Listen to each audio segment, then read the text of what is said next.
And author Harry Moskoff took CBN News through the Western Wall tunnels, up to the ramparts of the Temple Mount, and into the chambers surrounding Judaism's holiest site.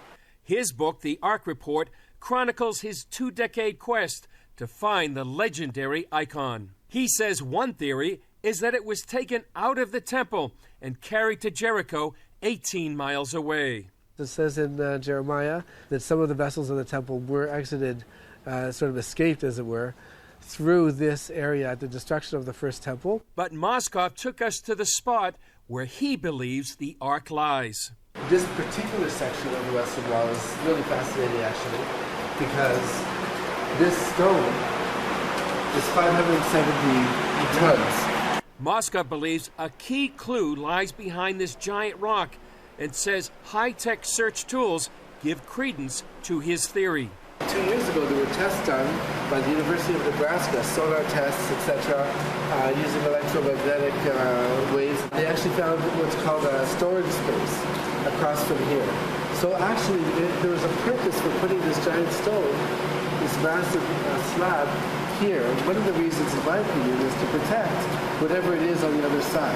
And according to my theory, the Ark actually was buried by King Josiah. I think it was 568 BC, in back of these boulders, these massive stones. In fact, underneath the Temple Mount lie dozens of underground tunnels and chambers.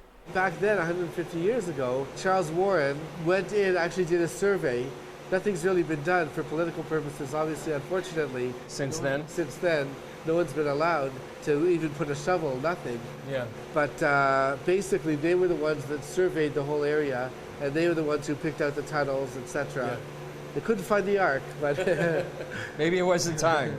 Warren, a British explorer, documented those tunnels at the request of Queen Victoria, just one of many throughout history looking for the Ark. When people like the Crusaders and the Knights Templar, even the Palestine Exploration Fund, which was originally commissioned by Queen Victoria, came over the centuries to look for the Ark. And what they were looking for was a golden box with the staves.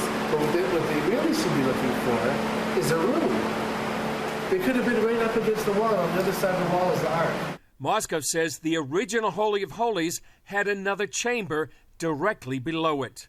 Actually, the blueprint itself of the first temple, the chamber should be built exactly the same, Holy of Holies, exactly the same level of holiness as the one right above it. It was set up right from the beginning to house the Ark, with a golden floor and everything. That's how Solomon built it, constructed, so the Ark itself could go down. Right, it could go down. Do you feel like there's a time when the Ark itself, when the time is right, will be revealed? I do. Timing is incredibly important, incredibly significant. Obviously, it's a groundbreaking, game-changing, biblical type of discovery. My personal opinion is that when it does happen, it won't be in a clandestine way, where we're sneaking through these tunnels, you know what I mean, and we're bringing it out under cover of darkness. It'll be a great occasion, and it'll help bring the Messiah.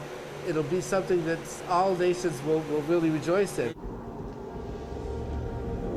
Moskoff credits Indiana Jones and the Lost Ark for the renewed interest. There are some things that got right about the power of the Ark, etc., and its destructive forces shouldn't get in the wrong hands, and it knows where it is, so to speak. It suddenly became a thing. Oh, what is the Ark of the Covenant? What is that? Oh, yeah, it sort of put it into the face of the public, and maybe that was its best success. Yeah. I loved it personally. It's Hollywood. What do you think is the main takeaway people need to know about the Ark of the Covenant? It's a real thing, just like it did 2,700 years ago. It still exists today. It's got the broken tablets that Moses crashed down there at Mount Sinai, and the second tablets. It really does exist. We're really going to see it, hopefully, in our lifetime again. It is a catalyst for the Messiah to come. Until it is revealed, the Ark of the Covenant built by Moses in the wilderness will continue to fascinate the world. Chris Mitchell, CBN News, the Western Wall Tunnels, Jerusalem.